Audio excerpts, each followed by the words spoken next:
Yo, what's up everybody, and welcome to another accessibility overview video. This one is for an early access game on App Lab called Colorball.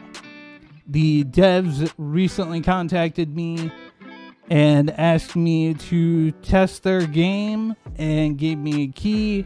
So thank you very much, devs, for the key, and I was more than happy to test it and to see, is this game accessible? Yeah, it's kind of a 50-50.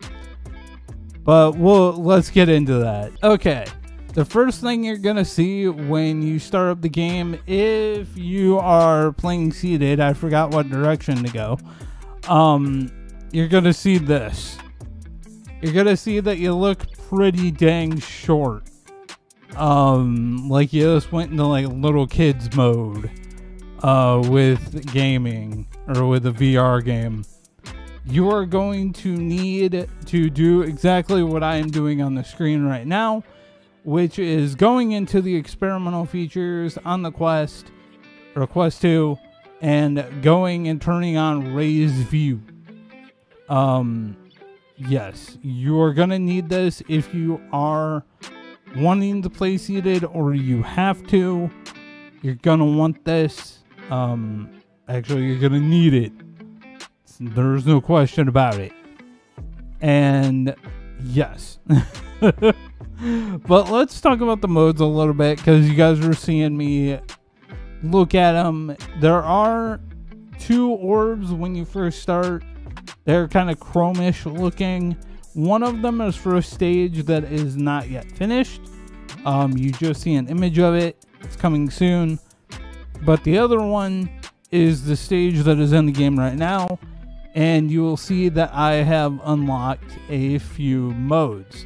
You start off, I believe, with the color balls marked 0 and 1. I think those are, yes, those are the two that you start out with. 0 is kind of a free play. You just go in and you're hearing the music and the color orbs are coming at you, and it's a matching game, I should say that.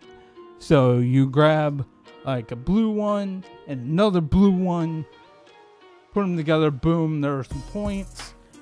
And other than that though, it is matching, but with a little bit of a twist. You are going to, no matter what, keep the middle orbs from getting past you. So if they get past you, then they've hit you.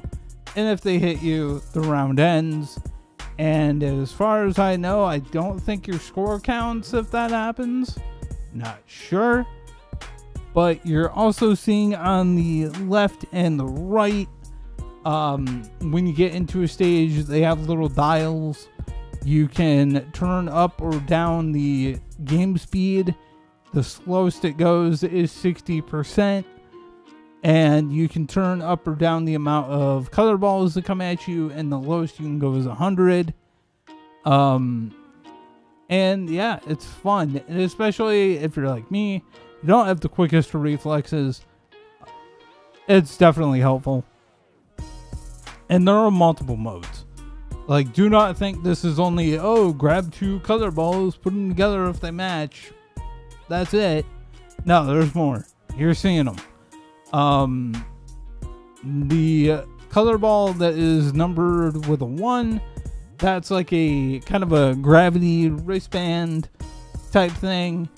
And you point up at the color balls, and when they come into range, you'll see like a purple beam come out of your hand and go to the ball, and then you hold and grip, and then boom, it goes to your hand. And then you can do that so that ones that are further out of your reach, you can get to them, put the matching ones together and all that stuff. And you still, no matter what, want to make sure that the ones coming straight at you don't hit you. If anything, pick them up and just throw them out of the way so that, you know, they don't hit you, because then the round ends. And if once you gotta beat the score in each stage to then unlock the next. and you'll get between 1 and 3 stars depending on how you did. I've unlocked a few stages. Colorball 2 is a energy saber. We'll call it that. You get green and blue, and it's actually pretty cool. Basically, still matching and all that. You can still put the sabers away and grab the color balls to match them that way. But then the sabers that are blue and green, you can hit them that way as well, and that gives you some extra arm reach. And then the stage after that, some of the balls are on fire, and then it gives you a shield. So you have the sabers and you have the shield, and so now you have to juggle back and forth to hit the color balls, match the other color balls, and use the shield to deflect the ones that are on fire. And then you beat that score, and then you unlock another one, which is to not touch, or I think it's just called Don't Touch, and it gives you a bow and arrow. So then you have a bow, you have arrows, you have the shield, you have the blue and green energy sabers. You can only use 4 things, and you have to use the bow and arrow. So that's 2. So you have 2 more, and you got to make a choice. And that's as far as I've gotten. But yeah, it's really fun. But here's where I give my feedback. I will straight up say, if you don't have, you're gonna have to have full arm mobility and full upper body mobility. Because I don't know if you noticed during the gameplay, I actually had to physically lean forward to the point I was kissing my knees, practically, to be able to get some of the color orbs that were coming right at me. You cannot play this game if you do not have full upper body mobility. You're not gonna be able to if you have to sit in a chair or a wheelchair. You're not gonna be able to do it, and it sucks. But this game does say only room scale on the Oculus page, so but that doesn't mean that the game can't be accessible if you have that upper body movement and range with your arms. There's very little I've run into so far that'll give you issue. I think the only thing that's really going to give issue is going to be the bow and arrow, because you may end up slapping your armrest if you're in a wheelchair or even a regular chair that has armrests. You might end up slapping it a good amount of times, trying to get the arrows off of your shoulder, because this is the biggest problem for chair players like myself. The 2 spots on the hips, on the left side and the right side, yeah, those aren't usable. Those straight up are not usable. I would say that can be remedied though. And what I mean by that is, if possible, I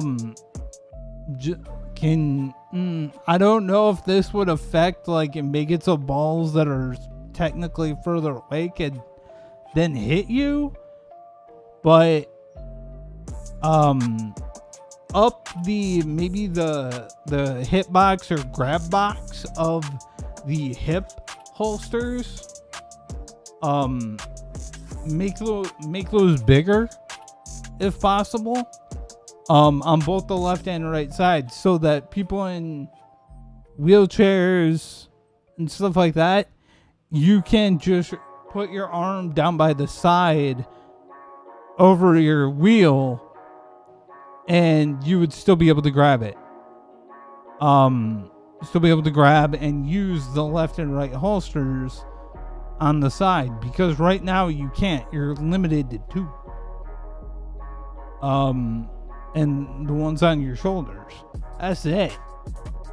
And this is kind of stinky to say it, I guess, in, you know, like a not, you know, like frantically angry way.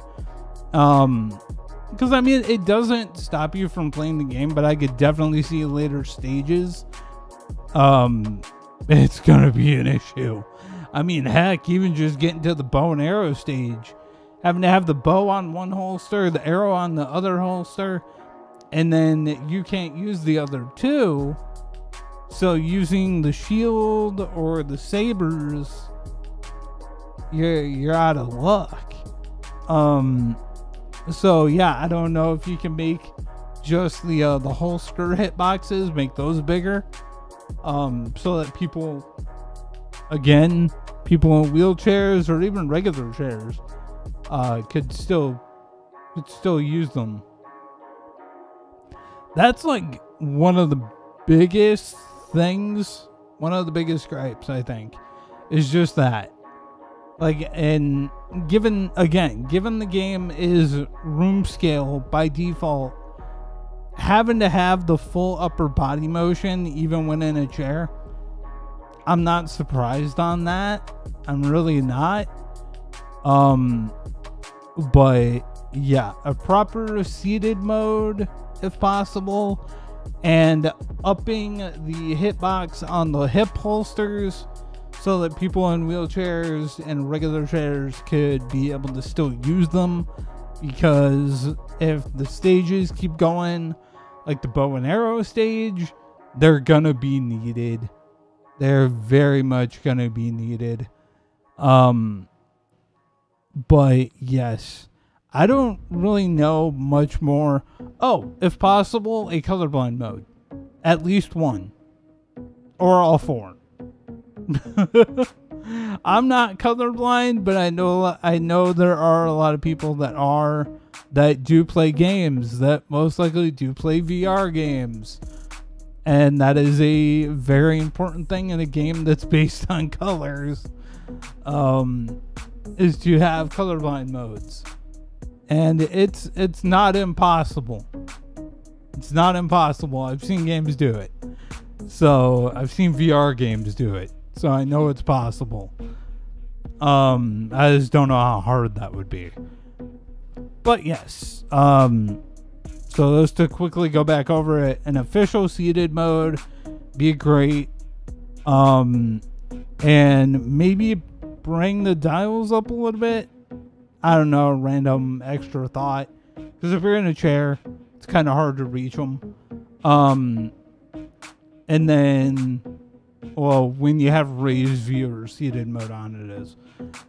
And then, yeah, make the holster, the hip holster hitboxes, make them bigger so that people can use them even when they're in chairs. I think if you do those things, and then the colorblind mode is also, that's for everyone, not just people that are seated, but that's for anyone and everyone who is colorblind but may want to enjoy this game. But yeah, those things, if you can get those in the game, I'm not even saying right away, but if you're like, those, yes, these ideas are in the plans, they will happen, and all that, then it's going to make a lot of people happy, myself included, because I am enjoying the game. So, yes, that is going to do it for this overview of this game of Colorball. And I'm going to leave the App Lab link down in the description. And if you liked it, if you liked the video, do the YouTube-y things. If you want more accessibility overviews, check the playlist that's now probably right on the screen. And because there are like 17 other videos that are in there right now. And yeah, if you want all that and you want more of these in the future, do the other YouTube-y things. And yeah, I will see you later. All right, peace out.